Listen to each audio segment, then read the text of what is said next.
We'll start in a minute, Your Excellency. Just we're waiting for them to start the. Of course, Professor.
Bismillah ar-Rahman ar-Rahim. Assalamu alaikum wa rahmatullahi wa barakatuh. Good morning, ladies and gentlemen. Good afternoon or good evening, depending on where you are joining us from. I know that we have a large number of participants and followers for today's second day of our conference, looking towards peace in Afghanistan after the US-NATO withdrawal. This conference is jointly organized by the Center for Conflict and Humanitarian Studies and the Arab Center, Washington, D.C. My name is Sultan Barakat, and I'm the director of the Center for Conflict and Humanitarian Studies.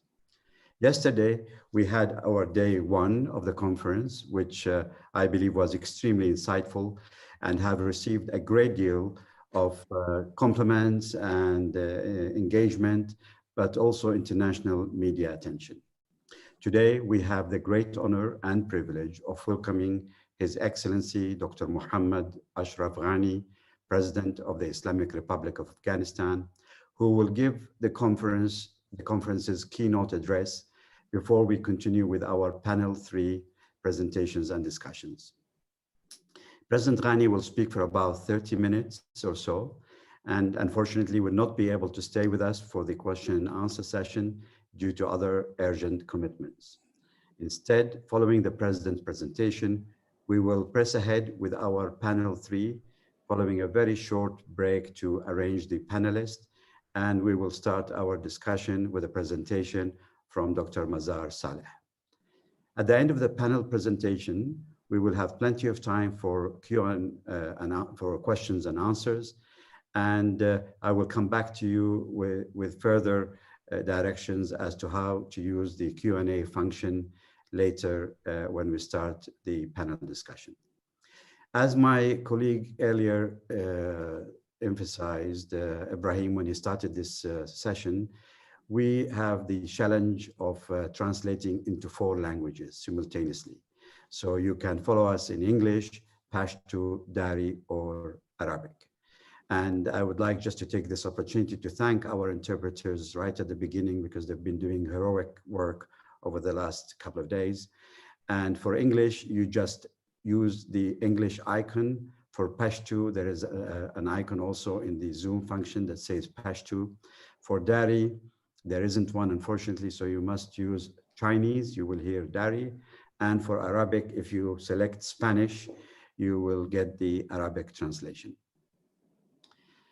I am extremely grateful that President Ghani is able to join us today, that he has found the time during his very busy schedule to deliver a keynote address at our academic conference underlines his considerable commitment to knowledge, scholarship, and peaceful future of Afghanistan.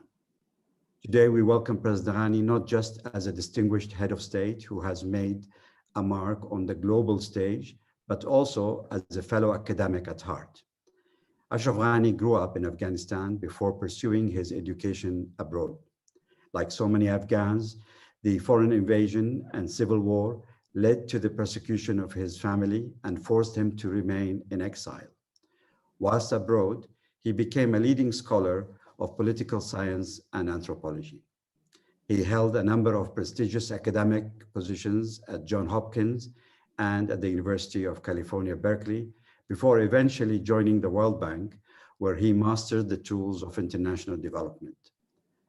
Following the fall of the Taliban in 2001, Mr. Ghani returned to Afghanistan to devote his unique skills and knowledge to the rebuilding of the country. He advised the interim president Karzai and served as the finance minister in the transitional Islamic State of Afghanistan until December 2004. During his tenure as finance minister, he designed a package of reforms and initiated several public investment programs that led to significant improvements in the livelihoods of ordinary Afghans across the country. He declined to join the newly elected government in December 2004, and instead he served as the Chancellor of Kabul University, where his successful leadership was critical to restoring the university to its status as the leading national academic institution in Afghanistan. He remained an influential voice in political circles, both in Afghanistan and abroad. And in 2010, he chaired the Transition Coordination Commission, which was responsible for transferring authority from foreign to national troops. He resigned from the commission to run for presidency in October 2013 and was declared winner of the elections on September 22nd, 2014. President Ghani was re-elected for a second term in September 2019. Without further ado, I will now give the floor to His Excellency President Muhammad Ashraf Ghani to give us the keynote address of this conference. President Ghani, over to you. Bismillahirrahmanirrahim.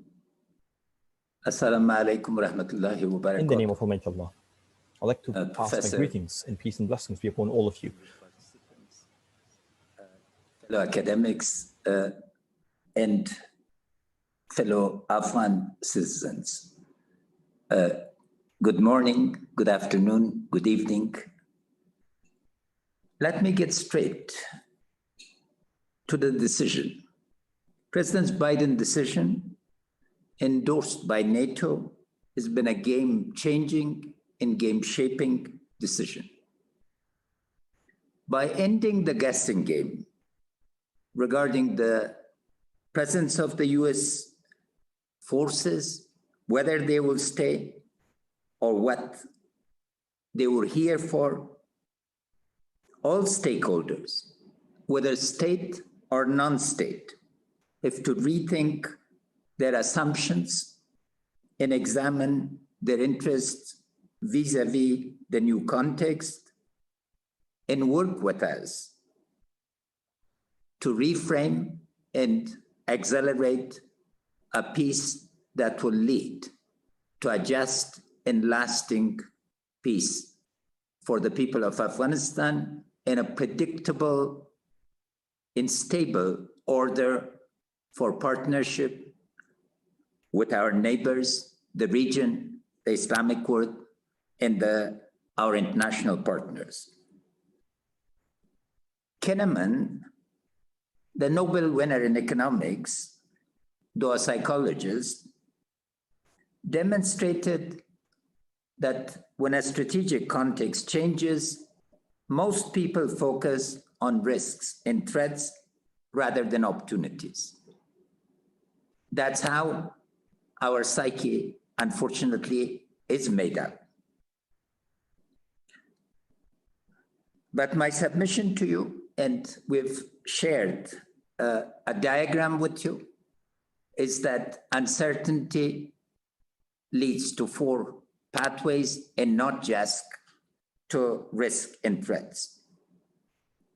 The decision was not unexpected for me, as 2 years ago, I had written to President Trump to discuss and plan withdrawal of US-NATO forces with the Afghan government.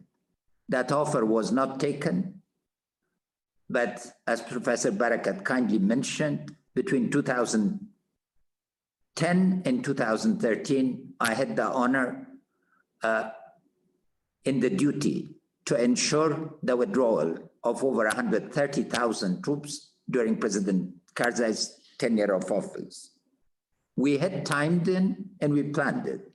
Now we need to telescope a process into a much shorter period, but nonetheless, this is a transition for which mentally we've been ready. My colleagues and I respect President Biden's decision and are focused on the new chapter of our relations with US, NATO, and other partners who've helped and supported us generously with blood and treasure. Let me show gratitude on behalf of my fellow citizens and my fellow colleagues for the generosity of the world during the last 20 years. I'm looking very much forward to the discussion with President Biden and the US administration this week, because he's invited me and my colleagues for that discussion. What are the pathways from uncertainty? COVID-19 has forced all of us on the planet Earth to confront uncertainty. The challenge of living, working, planning, managing, and leading under uncertainty when there is a rupture in our habits and routines is now familiar to people around the world. COVID-19, for instance, has been an immense opportunity for digitalization of the world, and those companies have made billions and are likely to make more. But also the suffering has been incredible, and the gaps in the global health system and lack of our capacity to think as an interconnected world is equally clear. But I don't want to get to COVID. The point that I'd like to make is that the people of Afghanistan, we the people of Afghanistan, have dealt with uncertainty for 43 years continuously. Because of it, we're not thinking just about the risks, but about 4 potential pathways: opportunities, risks, turbulence, and threats. Our current reality is the simultaneous presence of all 4 pathways. There are immense opportunities that I'll turn to. The reason I differentiate between risks and threats is that risks have risk management instruments attached to them, so they have a different order. They fall in the realm of known, and from comparative experience and historical experience, you can deal with devising risk management. Turbulence is the type of situation that now is a constant in the world. None of the certainties of post-1945 global order can be counted upon. None of the institutions can respond in the manner of the last 70 5 years and get the outcomes. Therefore, turbulence in different levels is a constant. And threats are those where we need to face and first, hopefully turn them into opportunities, and if not so, into risks and turbulence. Our dominant context during the Trump administration was strategic turbulence, as assumptions on staying or leaving could change very rapidly. No high-ranking official could give us any degree of direction or clarity regarding when and how the decisions would make, which meant that we too needed to adjust constantly in terms of our assumptions and nurture the partnership. Our current reality is the simultaneity of the 4 pathways, as I brought to your attention. Not one element elevated, and this is particularly important vis-a-vis your academic discourse, will ignore the complexity, the velocity, and the interaction of these forces together. I thank you for the invitation, Professor Barakat, in the Institute, and the opportunity to participate in this conference. To remind you that your deliberations have an audience of over 30 million people who listen to radios, watch television, read and discuss all arguments, not just from the open moment that constitutes the historical present, but the deep layers of the past that have shaped our present and inform our judgments about the direction of the future. We're dealing with the simultaneity of multiple discourses because fully 20% of the Afghan nation today is constituted by refugees and the diaspora. Our national discourse is extraordinarily rich, but also extraordinarily diverse. There is, from analytic discourse to theories of conspiracy, everything comes together, meshes, and informs. In this environment, your academic conclusions have real-world consequences. Moral responsibility regarding scholarship and ethical responsibility, what Max Weber in his classic essay, Science as a Vocation, articulated. And of course, in my life, in one level, I've been inspired by that essay, but the other, Politics as a Vocation, as a calling, has been my other anchor in life.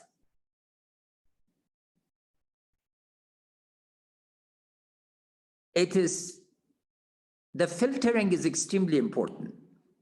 And let me get directly to the point.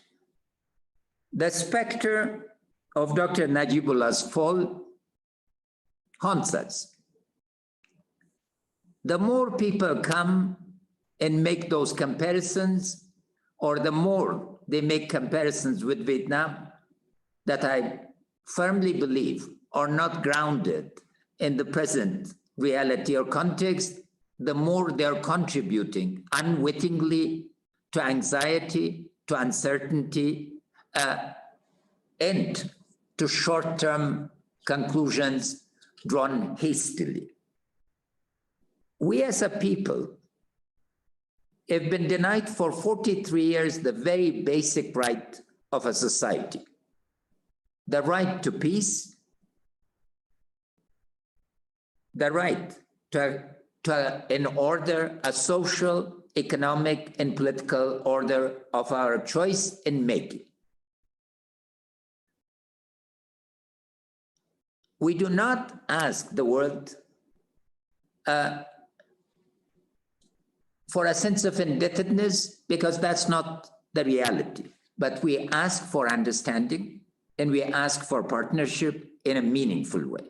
And particularly with the academic community that you all represent, and with political commentators and others, we ask for engagement from a perspective of empathy, understanding, and a collective interest. Were, God forbid, for Afghanistan to be engulfed in intense conflict like Lebanon or Syria or Yemen or Libya or others, no one in the region will be spared. The consequences will spread, and we need to understand that type of threat to our well-being and our collective interests very clearly. So how do we shape the opportunities? The first point is to acknowledge the strategic shift in context, and frame and reframe our partnerships. When a context changes, a lot of people fight it and say the context has not changed. The decision on the withdrawal is irreversible. The context has changed. That's why we respect the decision and focus immediately on framing the new context. The narrative that occupiers are here, et cetera, is over. The Afghan government has welcomed the departure of the military forces from Afghanistan. We wish them well and their families. They served here for 20 years, which we have acknowledged, but that period is over. Second, our partnerships are going to shift fundamentally, and I'm very pleased that from day one that the decision has been communicated, we've all come with President Biden, with NATO Secretary General, with all key interlocutors on the new chapter, a chapter that would focus on bringing peace, prosperity, and connectivity to Afghanistan. That is important to grasp. There is still enormous amount of support in our partner countries for us and for our people. They understand our wishes and aspirations. They're aware of our sufferings and pain. In this regard, the region is crucial. Our neighbors, near and far, the neighbors near or all those that have borders with us or frontiers with us, Pakistan, Iran, Tajikistan, Uzbekistan, Turkmenistan, China, and near and far, India, China, again, Russia, Turkey, the Gulf, Islamic countries, all are circles, 5 circles of our foreign policy, 4 of which, 3 of which fall within the regional context. Here, what I'm delighted to share is that during my presidency, the region has embraced with us a narrative of geoeconomics, a narrative based on connectivity, cooperation, and prosperity. And let us, for a moment, frame Afghanistan within the 2030 world. By that time, India would be the most populous country on the world, followed by Africa, followed by East Asia, including China, followed by Southeast Asia, followed by Latin America, followed by Europe. The new middle class in Asia is likely to be 5 times larger than the middle class in Europe, Japan, and the United States. It's the tale of two middle classes, one declining, the other rising. The economic integration of Asia from a geographical space to a continent is going to be transformational. And by our location, we are at the heart of this transformation. As Iqbal, the poet laureate of Pakistan, said, Asia is but a body of water and earth, of which the Afghan nation is the heart. From its accord, the accord of Asia, from its discord, the discord of Asia. We are offering the accord of Asia, the vision of accord of Asia. And here, agreement on a stable, sovereign, democratic, united, peaceful, and neutral Afghanistan is crucial. We are seriously exploring the permanent neutrality of Afghanistan, so all our neighbors near and far can be assured that Afghanistan will not become the ground for negative competition or rivalries or for a base. We are not looking for any patrons, we are looking for partners. That's our key. And our natural resources, from water to location to minerals, to particularly to our cultural heritage and our human capital, will become part of this fantastic drama. We are sharing our analysis of terrorism as an ecosystem and the constant morphing of the fifth wave of terrorism, a term that I coined some years early, into ever more dangerous forms. The region needs to join us as the world in understanding the risks that have all been transferred to us now. We've done our part and we will continue, but without a serious dialogue on an approach that is freed from military intervention, will not be able to. And in this regard, let me say how delighted I am with the ulama. From across the world, the most prominent Muslim scholars have condemned the fighting as having no grounding in Islamic thinking, practice, or in the injunctions of God Almighty in the Quran or the Sunnah of the Prophet, peace be upon him. It is important to understand that that narrative is outlived its usefulness. The latest example where the ulama from Pakistan and Afghanistan joined together in Saudi Arabia to issue their declaration is a game changer. The mental models are extremely important. Peace, we've put front and center as part of our narrative to shape a common future for all Afghans. There's a golden bridge to peace. Again, it's shared with you as a slide. I stand by my article in Foreign Affairs in my speeches at Kabul University. I don't want to elaborate here because I've been on record regarding those.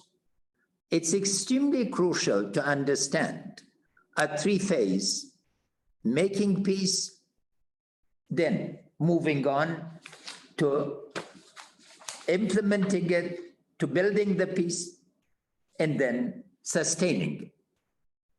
My colleagues and I have been very clear, we're not interested in power, we're interested in principle and commitment.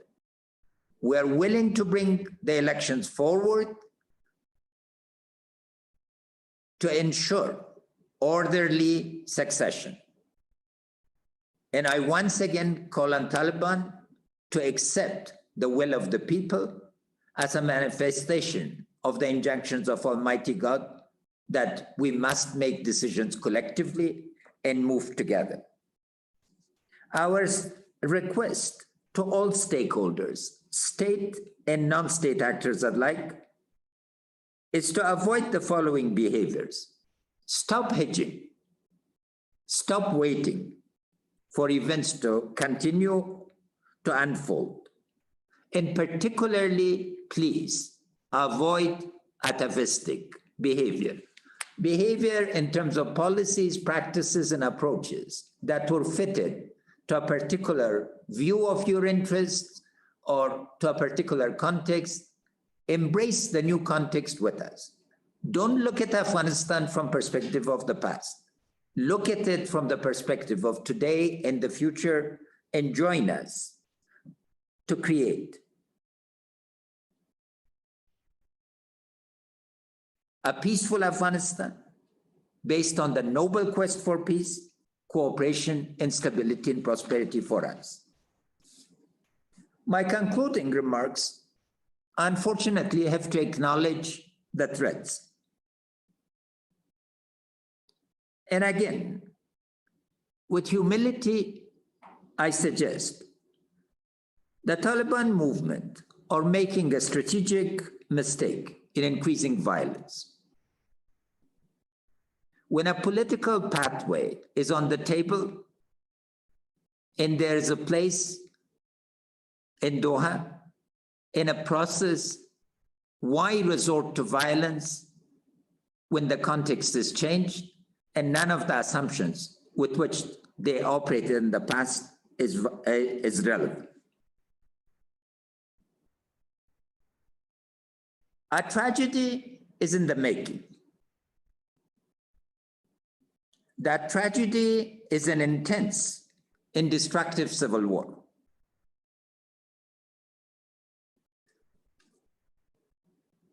They and they alone will be responsible for the intensity, the scale, and scope of this tragedy.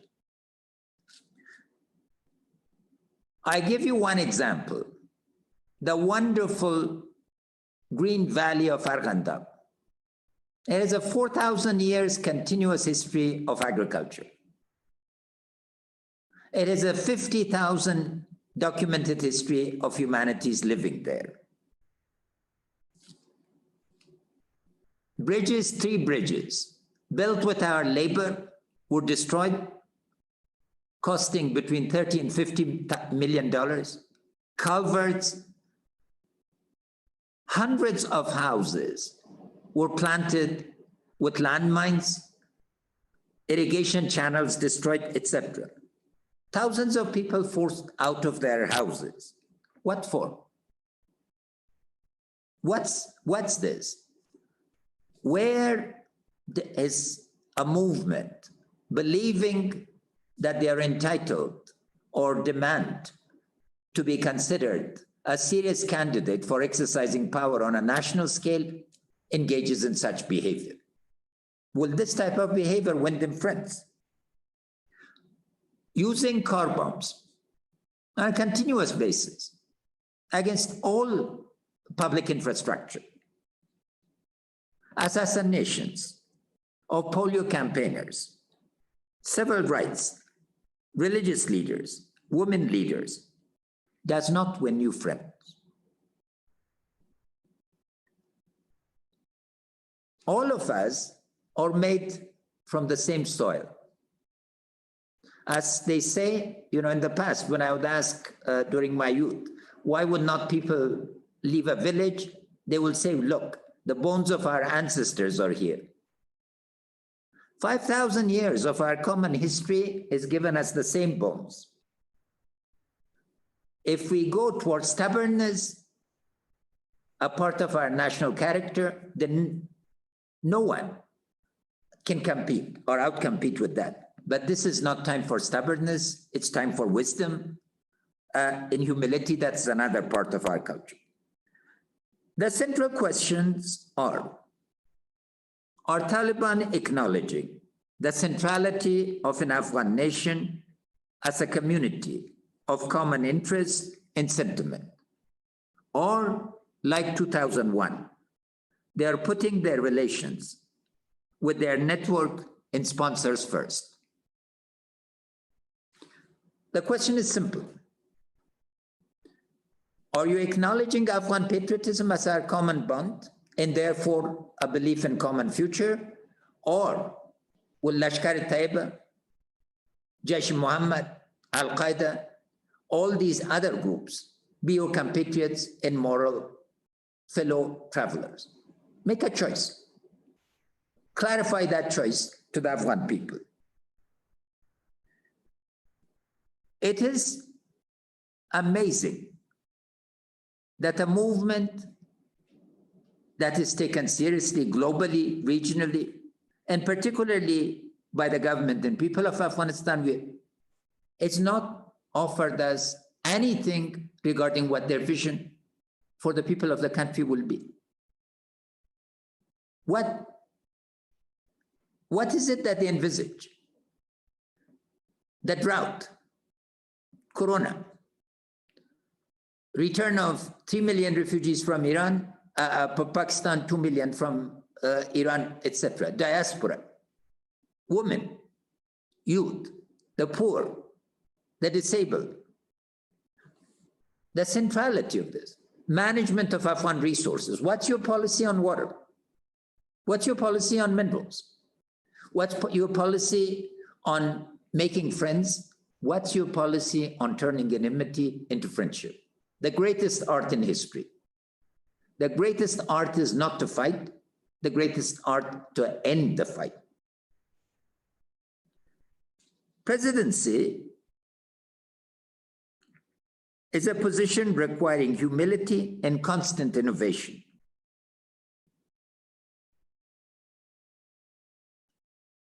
My masters, the Afghan people, have a focal point to direct their aspirations and frustrations.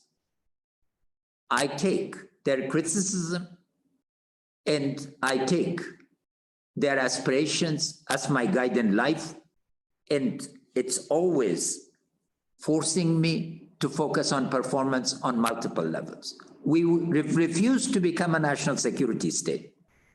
In the midst of the worst fighting, we have created the largest dams. We are building hundreds of projects on a daily basis in every corner of the country. And we've changed the discourse of the region and the world from looking at us just as poor Afghanistan to a potentially rich Afghanistan and a partner. But the job of the commander-in-chief, by contrast, is one-dimensional. Ensuring the survival of the Islamic Republic of Afghanistan. Like my sons and daughters, who as commander-in-chief, I send to face the threats, I have no hesitation in sacrificing my life on the altar of the well-being of my people. They have to understand, never will I leave this country. Never will I abandon my people, and never will I stop urging peace and prosperity for all of us. My greatest honor, Professor, has been to be the chief servant of my people. I lived 24 years in exile, as you mentioned. And I stated in other words, I was never discriminated against. I went to the best schools. I taught in the best schools. I worked in the best institutions. And I got all these jobs even without giving a job talk or an interview. The jobs were offered to me on the phone. But I wasn't happy. Since my return on the 26th of December 2001, I'm happy. Because every day, every action I take, from planting a tree to creating a massive irrigation channel, or harnessing or seeing young girls, 8 to 12, raise their hands. When I asked them, how many of you want to become president of the country? These young girls, 80% of them want to be the president of this country. We have to give hope. Our choice dear colleagues, is a just and lasting peace. If war is imposed upon us, as it's being right now, we will surprise the world, as has been our habit and destiny in the past. It's the last thing I want, because each time we've had to fight, the destruction has been immense. Between 1978 and 2001, the World Bank estimated we lost $240 billion in destroyed infrastructure and lost opportunity. Let us not bring that back. Let us not bring that nightmare back to our people. Let us generate the hundreds of billions of dollars that is the potential of this country. Thank you again for giving me this opportunity. I again ask for your understanding that I cannot stay with you. You've given me 2 hours to prepare for this and have an hour to join you. Now I have to go back to those tasks that require urgent attention. Thank you. Thank you very much, Mr. President. We really appreciate your time with us. I think the wise words you've shared with us as an academic community, but with the rest of the world, are extremely important as this critical juncture of the history of Afghanistan. I appreciate, and we've taken to heart your advice to us as an academic community not to increase the level of anxiety by, off the cuff conclusions on what is going on. I think this is one of the reasons why we have intended and we have planned this academic conference. We felt, as we were saying yesterday in our first day of the meeting, too much has been done too fast in terms of reflections on what is happening in Afghanistan, and the time was right to bring academics together. And if you see from our list of speakers, almost half of them are Afghans who have risen to new heights over the last 20 years. And this is something I'm sure would be appreciated by everyone. Thank you also for the recommendations, the clear recommendations you made for the friendly countries that are looking towards supporting Afghanistan. And also, I think that personal touch of why you would like to remain in the country and why you are committed to staying in the country. And you'll probably find that many others who are now in exile will probably share the same aspiration. They would like to come back to Afghanistan, and inshallah, one day, Afghanistan will go back to being the home for everyone. So thank you very much for your time. We really appreciate it, and we'll keep in touch, inshallah. Thank you, Professor. Thank you. My honor.